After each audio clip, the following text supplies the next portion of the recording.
नमस्ते, प्रणाम, सत श्री अकाल, आदाब। मैं आप सभी का दोस्त सम्राट राज कश्यप जनता की आवाज़ में फिर से आपके समक्ष उपस्थित हूँ।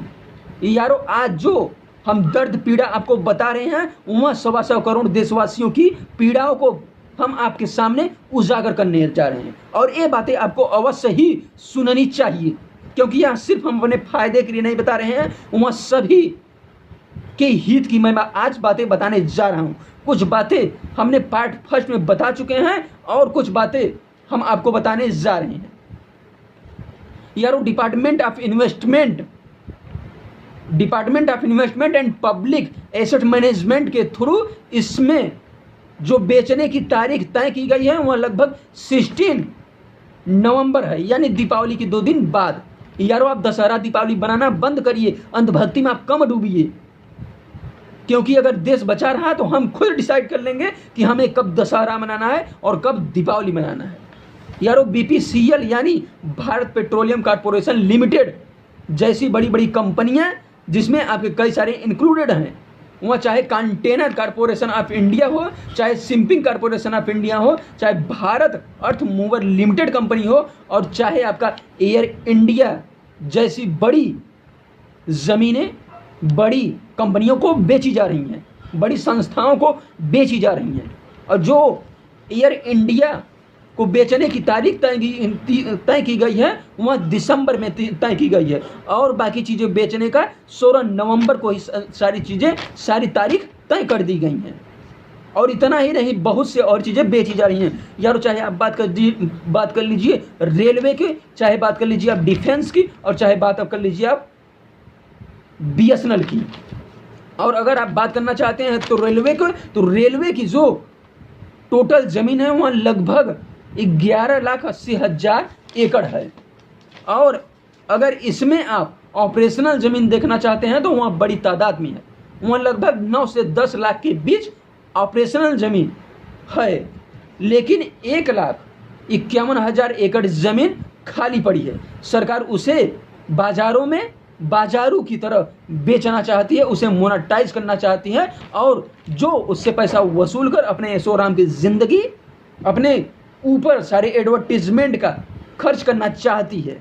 देश की इकोनॉमी को सुधारने के लिए नहीं इन चीज़ों को बेचा जा रहा है, बल्कि अपने एडवर्टीजमेंट के लिए, अपने प्रचार के लिए, अपने पब्लिसिटी के लिए ये सब चीज़ें की जा रही है। यारो, इतना ही नहीं, जिसको लेकर हमारे और आपके सामने हमसे और आपसे ही वोट मांगा गया, आज उसे भी बेचा जा रहा है।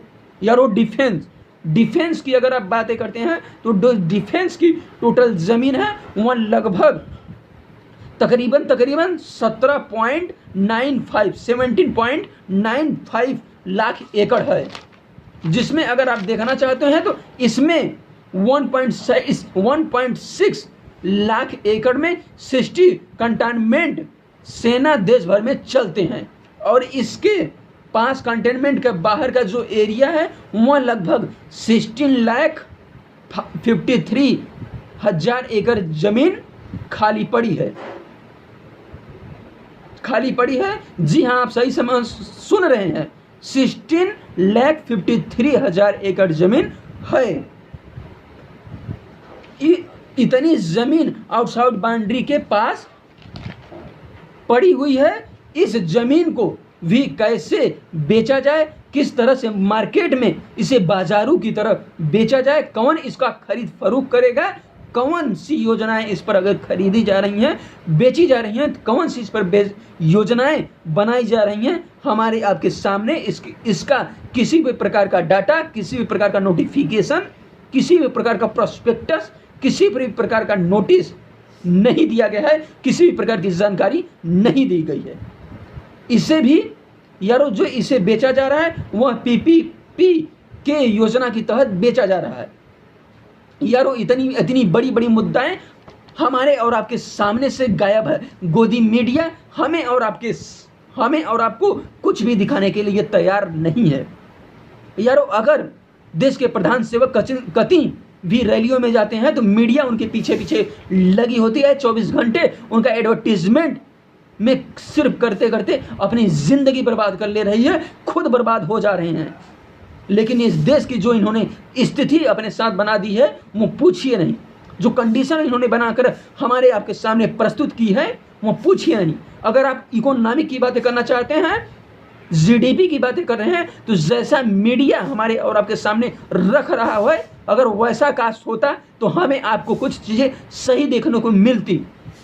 लेकिन जो इकोनॉमिक की स्थिति है और जो मीडिया के थ्रू हमें और आपको बताया जा रहा है, हमारे आपके सामने रखा जा रहा है, वह पूरी तरह से गलत प्रस्तुत किया जा रहा है, पूरी तरह से गलत बताया जा रहा है।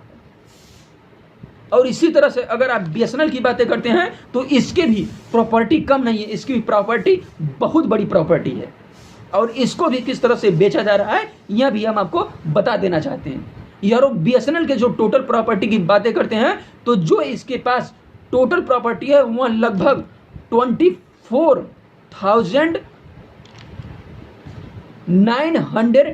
980 करोड़ की है इसकी जो प्रॉपर्टी है, यानी 24,980 करोड़ की इसके पास खुद की प्रॉपर्टी बीएसएनएल के पास है। इसकी भी तैयारी की जा चुकी है कि किस तरह इसे भी बाजारों में बाजारू की तरह बेचा जाए।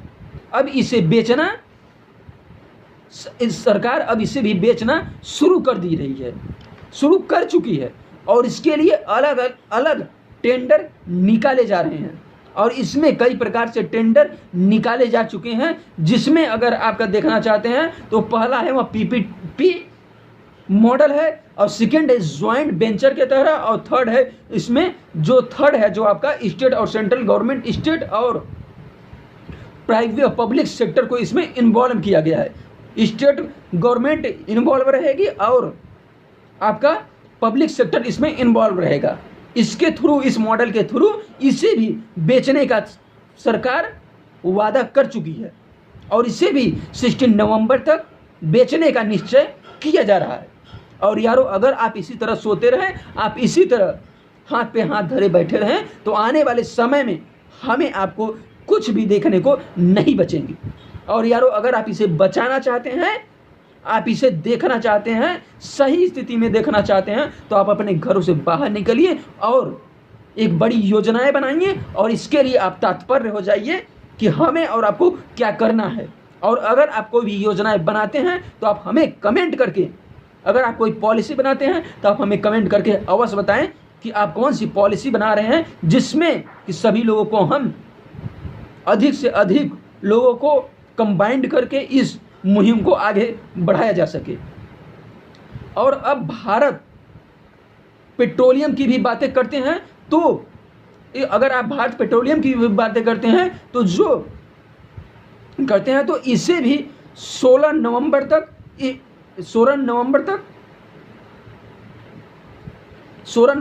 इसे भी सेल कर दिया जाएगा। भारत पेट्रोलियम, जी हाँ आप सही सुन रहे हैं, भारत पेट्रोलियम को भी 16 नवंबर तक बेचने का निश्चय मौजूदा सरकार के द्वारा कर लिया गया है।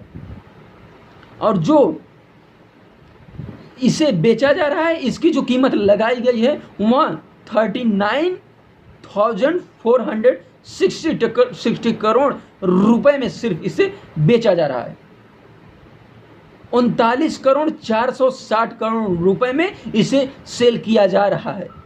भारत पेट्रोलियम को सोचिए, इतनी बड़ी बड़ी संस्थाएं, इतनी बड़ी बड़ी जो हमारे आपके लिए बनाई गई थी कि आने वाले समय में देश अपने पैरों पर खड़ा होगा, देश अपनी तरक्की की ओर बढ़ेगा, लेकिन मौजूदा सरकार के द्वारा इसे बढ़ाया नहीं जा रहा है बल्कि सिर्फ और सिर्फ बेचा जा रहा है। दोस्तों अगर आप बीपीसीएल जैसी कंपनियों की बात करती हैं तो जो बीपीसीएल कंपनी ऐसी कंपनी है जो हमेशा से मुनाफा देने वाली कंपनी रही है, फिर भी इसे मौजूदा सरकार सत्ता के द्वारा 16 नवंबर तक यानी दीपावली के सिर्फ 2 दिन बाद बेचने का काम किया जाएगा। यारो इसीलिए मैं बार बार कहना चाहता हूं कि आप दीपावली दशहरा मनाना बंद करिए। आप बड़ी बड़ी योजनाएं जो हमारे आपके सामने बेची जा रही हैं उसको किस तरह से बचाया जाए, इसके लिए आप योजनाएं बनाइए कि किस तरह से इसे रोका जाए। और अगर आप बीपीसीएल को की एसेट्स को अगर आप देखते हैं, इसके एसेट्स के बारे में बात करते हैं, तो जो इसके पास टोटल एसेट्स है वह लगभग 1,50,863 करोड़ रुपए का है। सोचिए, इतनी बड़ी प्रॉपर्टी इसके पास होते हुए भी इसे सिर्फ और सिर्फ 39,460 करोड़ रुपए में बेचा जा रहा है। और इसके पास जो टोटल इक्विटी है वह लगभग 36,532 करोड़ की है। ये आपका यारो टोटल इक्विटी में बता रहा हूं। और जो इसकी जो टोटल प्रॉपर्टी थी वह 1 लाख, इसकी जो टोटल एसेट थी वह 1,50,863 करोड़ का है। और इसकी जो टोटल इक्विटी है वह लगभग 35,532 करोड़ की है। लेकिन जो इसके रेवेन्यू है वह तकरीबन, और अगर आप इसकी रेवेन्यू भी देखना चाहते हैं तो वह ज़बरदस्त देता है और ज़बरदस्त होता है। इसकी जो रेवेन्यू है वह तकरीबन 2,86,501 करोड़ की है। लेकिन जो इसे बेचा जा रहा है सिर्फ और सिर्फ 39,460 करोड़ रुपए में कोई भी इतना रुपए देकर उसका मालिकाना हक जता सकता है, मालिक बन सकता है। सोचिए यारो कि इतनी बड़ी बड़ी संस्थाएं हमारे और आपकी आंखों के सामने गायब कर दी जा रही हैं, हमारे और आपके सामने सारी चीज़ों को बेच दी जा रही हैं। और यहाँ पर जो काम करने वालों की स्थिति है वह बद से बदतर होती चली जा रही है। यहाँ पर जो काम लोग करते हैं उनकी भी काफ़ी बड़ी तादाद है, और इसके लिए जो उन्हें बताया गया है उनके दिल की धड़कनें तेज हो गई हैं। अब वो सोचने पर मजबूर हो चुके हैं कि आखिर वो काम करने कहाँ जाएंगे, आखिर वो अपना भविष्य किस तरह से तय करेंगे, आखिर अब वो कहाँ जाएंगे। सोचिए यारो, जब बेरोजगारी चरम सीमा पर हो तब भी इस सरकार के द्वारा इतने गलत कदम हमारे और आपके सामने उठाए जा रहे हैं।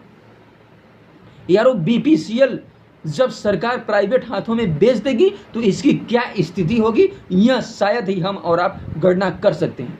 यारो, 1976 में इसका नेशनलाइजेशन कर दिया गया था इंदिरा गांधी के द्वारा, लेकिन अब इसे पूरी तरह से बेचने का डिसाइड कर लिया गया है। इसे पूरी तरह से बेचने को सरकार कटिबद्ध हो चुकी है। तब से तब से जब नेशनलाइज इस कंपनी को किया गया तब से काफ़ी अच्छी कंपनी थी। जब नेशनलाइज नहीं थी, जब थी तब भी काफ़ी इससे रेवेन्यू होता हुआ आ रहा था हमारे और आपके सामने। लेकिन 1976 में इंदिरा गांधी के द्वारा इसे नेशनलाइज कर दिया गया था, और ये बड़ी यारो नेशनलाइज कर दिया गया था, और इस सरकार के द्वारा इसे पूरी तरह से बेचने का काम किया जा रहा है। और यारो, ये जो कंपनी है यह बहुत पुरानी कंपनी है, ये बहुत पुरानी कंपनी है। और ये कंपनी जो है आपकी 19वीं सदी की कंपनी है। जो कंपनी आपकी है बीपीसीएल, जो कंपनी है वह 19वीं सदी की कंपनी है। जो हम आपको आज बता रहे हैं 21वीं सदी में जो हम आपको बता रहे हैं वह 19वीं सदी की कंपनी है, जिसे आज मौजूदा सरकार के द्वारा बेचा जा रहा है। तब से लेकर आज तक ये कंपनी काफ़ी लोगों को रोजगार भी दी है, और यह काफ़ी पुरानी कंपनी है, क्योंकि अंग्रेज़ों के ज़माने की यह कंपनी बीपीसीएल कंपनी है, जो अब मौजूदा सरकार के द्वारा बेची जा रही है। यारो, ये भी सरकार किसी अंग्रेज से कम नहीं है।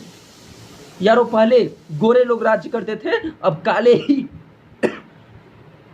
काली अंधेरी रात ला दे रहे हैं इस देश में।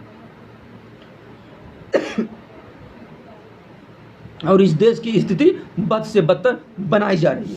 और यहाँ पे जो काम करने वालों की संख्या है वह 12,157 लोग इस कंपनी में काम करते हैं। सोचिए यार, उसे जब बेच दिया जाएगा तो वहाँ पर वर्क करने वाले एम्प्लॉयज का क्या होगा, उसकी कंडीशन, उन लोगों की कंडीशन क्या कर दी जाएगी, यह कल्पना के परे है।